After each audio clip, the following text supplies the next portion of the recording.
What's going on, everybody? Welcome to the NS9 Postgame Show. I'm your host, Jim Rosati. With me is Tyler. Tyler, rain delay, but even with the rain delay, it's still only 10:30, so it's not too late. No, I mean, I can live with it. Yeah. But at the same time, Jim, this game was set to end at like 9:30. This game was rolling along until the seventh inning when there was a rain delay. Don't know exactly the amount of time of it. It was about a 45 minute rain delay. Yeah. But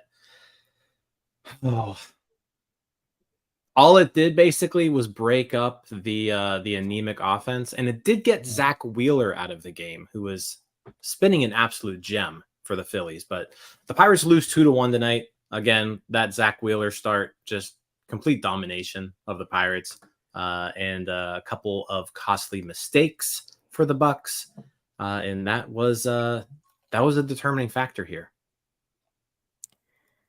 Yeah, I mean, people are going to sit here and nitpick the Mitch Keller start. They're going to nitpick this, that, and the other. But at the same time, you can't strike out 13 times and expect to really be a good offense. This team strikes out way too much.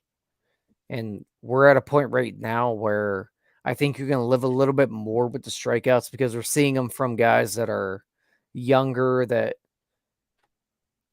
maybe might be learning, but you just can't strike out as often as this team does. This team strikes out too much. They don't produce in situations where they have to.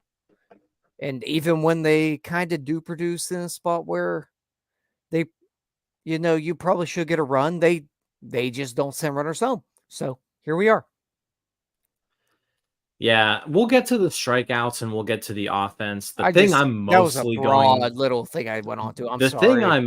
The thing I am mostly going to nitpick on is the fact that this game should still be going on. It should be 2-2 because the Pirates should have scored a second run there in the fourth, but Mike Rabello threw up a stop sign to Andrew McCutchen. Yeah. When Andrew McCutchen could have done somersaults from third base to home and still been safe on that play.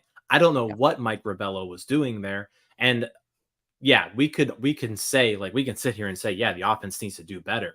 But Mike Rabello cost this team a run. Yeah. And the difference of the game was one run. Yeah. Andrew McCutchen could have walked backwards, doing the moonwalk, Michael Jackson style, and then done some backflips, some back handsprings, whatever, and he would have been safe. The dude was a third of the way down the third baseline. The ball was still in the air going to the cutoff man, and the stop sign gets thrown up. Yeah, like that's what I'm referring to. It's just really bad. And then I'll be honest, Jim, it gets compounded by, if you're going to make that decision there, I get it. There's one out. Okay. If you have Henry Davis coming up, I understand to an extent, but like Andrew McCutchen had a great read on that baseball. He knew he's scoring from first there. If you're going to hold him there, there's no reason that he's staying at third on Henry Davis's very shallow fly ball, but at the same time, you have to send him there at least.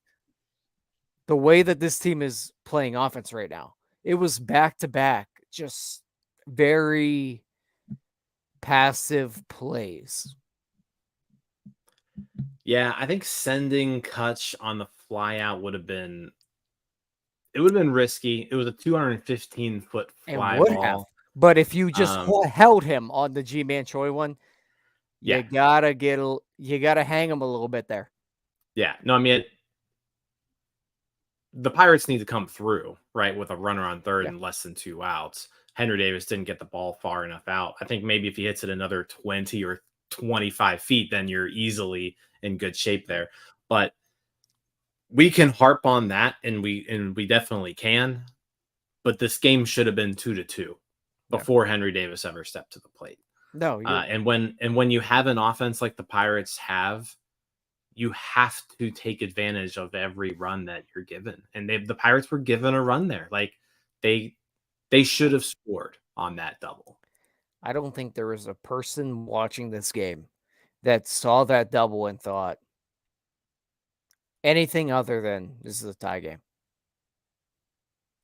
Because I can tell you right now, Yeah. as soon as I saw the ball off the bat, I thought tie game. Well, then Castellanos kind of didn't even like field it all that well in the corner. And little lollipop throw in. Like when I say Andrew McCutchen could have scored backwards, I mean he could have. He could have. Once he turned around, made the turn at third, he could have spun around and gone backwards to home plate and scored. No, you're not It wrong. It was one of the worst stop signs I've ever seen a third base coach put up. Like that, it was terrible. Yeah, and I mean, when you have a team that's struggling as much as this one, I'm okay getting thrown out at home. Yeah, Take a that chance. too. Like, That too. Like even if all things are perfect, like it has to be a perfect throw. yeah. But yeah, go ahead. No, I mean, we're talking about a team that their up and coming star player got thrown out at home on a contact play in like week 2 of this year because they were sending everybody. And just all of a sudden they decided we're done doing that. Yeah, I don't know. It was a frustrating game to watch. The offense was just absolutely pathetic. They got something going in that one inning, and they scored a run. They should have scored 2 runs, and here we are. The pitching staff, I'm not going to complain about the pitchers. Like we'll talk about Mitch Keller here, and I thought he put together a pretty gutsy performance. Like he didn't look good early on, and by the time you pulled him from the game, like it was a good start for Mitch Keller. Bullpen did really well after he came out.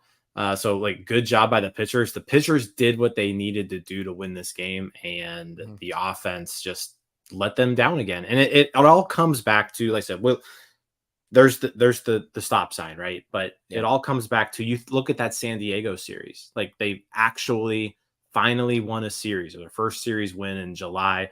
I who knows when the last time they won a series before that? Nobody knows. It's been long forgotten. But they win that series, and the games that they win, it's because they put the ball over the fence.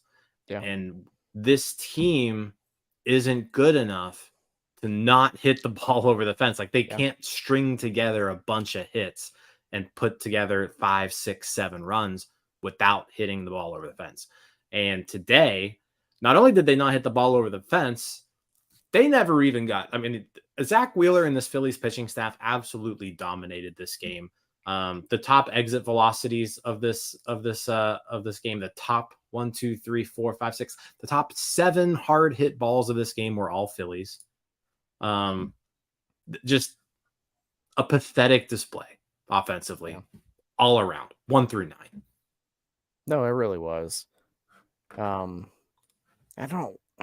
don't want to keep going back to what they were doing in April, but like that's the reason they were 20-8. Because in those situations, they were able to put baseballs in play and do little things very well. They're not doing that well right now. Like I think it was the whatever inning the Choi double and McCutcheon held. Was it the 4th? That was the 4th. Yep. It was the 4th. But that all gets started because Brian Reynolds just fights off an inside fastball and he's able to take it the other way. And then something else happens. McCutcheon walks and all of a sudden you're in business. In April, they're able to get the 2 runs out of that because I don't want to harp on Henry Davis. Someone's able to drive a baseball far enough to at least drive that run home. Right now, they're not doing that. And they haven't been doing that for 2 months. That's No. really what it comes down to. If you can't hit the ball over the fence, you have to be able to do little things well. You have to move runners. That's why, and we talk about Jack Sawinski all the time. That's why a guy like Jack Sawinski hurts you when you can't put the ball over the fence, because he's a guy that strikes out so much. And they have a lot of guys that just strike out in those big spots. And sorry, Jack Sawinski, but you're my example right here. He's a guy that comes up in a lot of positions where he's not able to move a runner over or do a little thing very well. And that's why he gets harped on. And really, it's not just him, it's the entire team. They don't do it. Yeah. Bottom of the lineup today, too. Jared Triolo 0-for-3 with 2 strikeouts. Nick Gonzalez 0-for-3 with 3 strikeouts. Alika Williams 0-for-2 with the strikeout. They were just a complete black hole until Josh Palacios came in, pinch hit extraordinaire. You know, he got something going there in the 8th. They actually had some life there in the 8th inning with pinch hit singles from Palacios and Joe. Jim, why is Williams getting at bats on this baseball team? You tell me. I don't know. Why is this guy getting at bats? He's terrible. Everyone knows it. Everyone in Major League Baseball knows he's terrible. And I know it. There's a lot of people who somehow got fooled on Twitter that thought that he's a good baseball player now because he played 3 weeks of good ball in AAA. Why is he getting at bats? Why? Because he had 3 good weeks in AAA. I can live with a Jared Triolo striking out a couple times in the game. I can live with the Nick Gonzalez. This guy's been here for a cup of coffee. And he's getting major league at-bats over guys that really should be getting major league at-bats. On no planet is this guy a Major League Baseball player. So I agree with you. Like, I do not think Alika Williams is a Major League Baseball player. But I will argue with you and say I think he deserves to be on this roster right now. Because, like, who else? Like, when Marcano went down, who else is there? Like, Alika Williams deserved the shot once Marcano went down. Does he deserve the at-bats he's been given? He started 2 games, Tyler. That's 2 games, way too many. Fair. Yeah. I'm okay with him getting the periodical start here and there. I don't think he should be taking at bats away from Peguero consistently. Honestly, that's the big thing is Peguero should not be taken away at bats by some guy named, what's his name? Alika Williams. I'm just gonna call him Williams. He's a scrub. Don't care. Let's talk about who? We're all idiots, Jim. God, we are all idiots. Let's go to the pitching staff. They actually played well today. Let's talk about the pitchers. Mitch Keller was rocky to start off. Yeah. The velocity was down. He was throwing like 93, 94 mile an hour sinkers and 4-seamers. His cutters were like 90, 91. I don't know what he was doing. And then he got into some trouble and he started pumping the velo up. He got out of that trouble and then he settled in the rest of the game. So that was at least nice to see because, I mean, let's be honest, Keller hasn't looked very good for, 3-4 weeks now. But today he was able to, like I said, it didn't look good to begin with, but at the end of the start, 5 2/3, 8 strikeouts, 2 runs. It was a good start for Mitch Keller. He battled through it. He did. It was almost like reminiscent to me early on of the Mitch Keller we saw his rookie year, where he was able to get the strikeouts, but there's something missing there where he's giving up the hard contact. He's not commanding well. Every now and then he's just missing the spot and giving up the runs. I do think that I don't know who it was. It could have been Endy. I don't know who's calling pitches anymore when Endy's behind the plate. We had the discussion before about we don't really know who's calling the pitches there. Yeah. I do think they did a good job of mixing the sinker in a good bit more there in the third and fourth inning because he was in a spot where he was allowing base runners, but he had to get the ground ball and things like that. So I think they were able to mix some pitches in a little more for him. It wasn't so heavy cutter, sweeper, like we've kind of seen. And the four seams kind of been used a lot more lately, which I think everybody was on board that the four seam was trash like 2 years ago. Mm. So I think they did a better job of mixing pitches with them today. I don't know who was doing it. I'd love to give Endy the credit, but I don't know if it was him. Yeah, I mean, the first start that Endy had, you and I were doing that game, and we noticed that he wasn't calling the pitches. I haven't really been paying that much attention lately here. Neither. I'll have to kind of check on. I'll have to look at that because I would like Endy to start calling some pitches, but that wasn't the case when he first came up. So I'll keep an eye and see what's going on there. I will say this: the cutter today.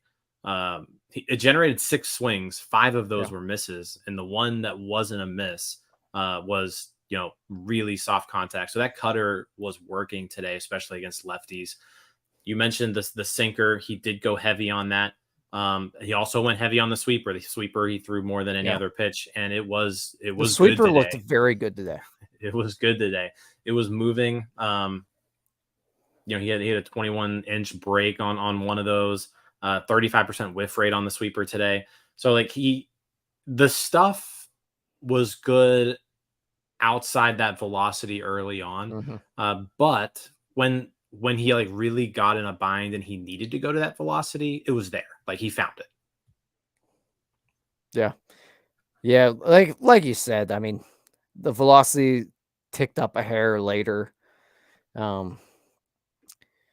It's always going to be concerning because this team tends to have these high electricity arms, basically, that just lose velocity. And there was a point, I think, today where Mitch Keller was a concern, and he found it a little bit. It's definitely something to keep an eye on. But for now, I don't know. I think we're in a weird spot with Mitch Keller right now. I don't know. I think the strikeout numbers and the swings and misses still kind of show you he's still there. Yeah, I know, but man, he's like a 4-year ERA guy right now. He is. He's a 3.97 after today. He's been bad. For the last month, he's been bad. Yeah. He's been bad. Yeah. But he was good today. At the end of the day, it was a good start. Yeah, if this start happens in June or in May, we're just saying, you know what, they hit a few hard balls off of him. I mean, they scored on one pitch. It was a 2-run homer, and that was the only time the Phillies scored off of him today. Yeah, so I would like to dig more into the pitch usage that we've seen in July. I just really haven't had time to do so, but I do feel like he mixed it up a lot better today. I can't really tell you that for sure, but I feel like he did. It's just a feel. Okay, that's fair. Good feel. I do want to talk about, though, we've blasted this bullpen. You're going to talk about Ryan Baraki, aren't you? I don't really want to talk about him as much as the other guys. Okay, we're good. We'll throw Baraki in there. He's actually been semi-competent, but in particular, I really like the role that Carmen Majewski has carved out on this team. I think he looks like he could be that high leverage arm. He got a big out today. Finished off the 9th inning. Yerry De Los Santos. The peripherals are still a little weird, and I'm not necessarily trusting this. But you can't really argue with the results that he's gotten so far. Jose Hernandez, again, we missed him for about a month with that injury. He was a little shaky. in his first outing back, but this is now 2 consecutive appearances where he's looked good too. Mhm. I think those 3 guys, I'm really curious to see what those 3 people, Jose Hernandez, Yeri De Los Santos, and Carmen Majewski, can do for the rest of the season. Like I said, Majewski, I love what he's done so far. Yeri, little skeptical. Jose Hernandez, big fan of what we've seen from him this year. What did you kind of see out of those guys today, and just really in general lately? I think those 3 arms have done pretty good. Yeah, I mean, I'll just talk about Majewski a little more. Like, to be positive about the Pirates, I do think they did something very smart by moving him to the bullpen. Just earlier in his career, a lot of times we see a guy like him that's going to hang out in the starting rotation, as everybody talks about Ryan Baraki for a while. And good Lord, I don't want to talk about him. But I will say this, like, if you're not in our Discord, like, for some reason, Ryan Baraki is like this cult hero in our in the Pirates in the NS9 Discord. It's pretty hilarious. I'm not gonna lie. I enjoy it. I don't. But to get back to Carmen Majewski, that we can pronounce and some other co-hosts can't. I do like that the Pirates, I think they made a good decision of putting him in the bullpen in his minor league career. A lot of times you're going to see a guy like him with really good stuff. They're going to try to see what he can do in the rotation, which is fair, but for a guy like him, he has an opportunity to be a high-end reliever, like you said it. And I think we're seeing it right now. Like, he comes in a spot and they seem to trust him. He comes in against Bryce Harper. And was it a pitch that Bryce Harper probably could have drove? Yeah, maybe. But He did. at the end of the day, like you just said it, he didn't. And Carmen Majewski for the good bit of time, he's in the zone. And his stuff's really good. The velocity's really good. He's hard to square up. He has an opportunity to be like a 7, 8, 9 inning guy. Yeah, and I think with him, and we talked about it early on, it's all about like the fastball command with him, because the other pitches are good. The fastball is good too, but it's all about like where he's putting it. And you look at like the heat map so far with him, and if you go to his Baseball Savant page, you'll see it. But that 4-seamer, he's keeping it at the top of the zone. His cutter, he's keeping it in on lefties. Change up, he's keeping it he's keeping it low and away to lefties. He is first off, change up. He's throwing it 16% of the time. You don't see that too often from a reliever. Like, he's got a legit 4-pitch mix to him. But his command has been really good since being called up, and that is what has made him so effective. Because like you said, the stuff plays. It's just a matter of where is he going to throw it. Jim, you say all this, and like, you mentioned the cutter, you mentioned the fastball, you mentioned the changeup. Could he be a starter? Could he be like a Brewers type of guy that? So I'll say this: I've seen Majewski start in person, and every time I've seen him start, he just screamed reliever to me. Yeah, it was just one of those deals where, yeah, it's like an Osvaldo Bido where you just watch. Yeah, he's a reliever. Like one time through the order, just fine. Yeah. So. Yeah, and there is definitely something to be said when you watch a guy pitch like this in the majors and the velocities a tick up, everything like that. Yeah, like, it looks like all the stuff could be a starter, but when you put him in that role, 6 innings is a lot. Yeah.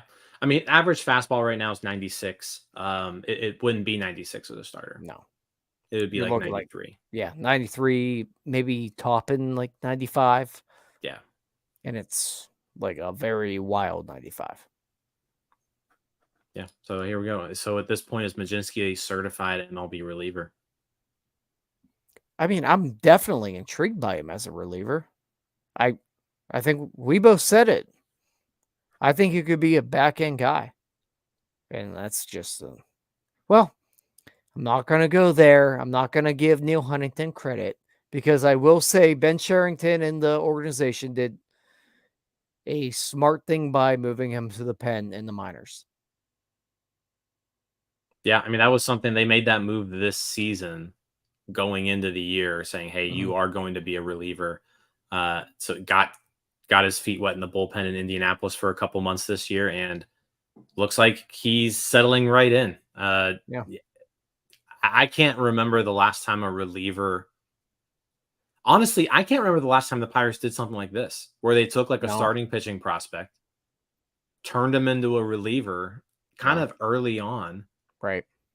And brought him up early on. And, he's been effective. I can't remember the last time that this team doesn't really develop relievers. Right. They usually put their bullpen together just by like pieces from trades and waiver wire pickups and things like that. They're usually not developing relief pitchers. Maybe Tony Watson. Yeah. I mean, Tony Watson, I think, switched to a reliever in like AA. Yeah. It was pretty late. But yeah. Justin Wilson was kind of the same way. Yeah. Brian Morris. Mm-hmm. Yeah, so we're talking like 15 years ago. Right. Yeah. In recent memory, no. Been a while. So, I mean, yeah, you got to give him kudos for that. I mean, Majewski looks like a legit bullpen arm. I think I trust him right now more than anyone other than Bednar. I think that's fair. Like, I'll take Majewski over Holderman right now. Yeah, I think that's a fair statement to make.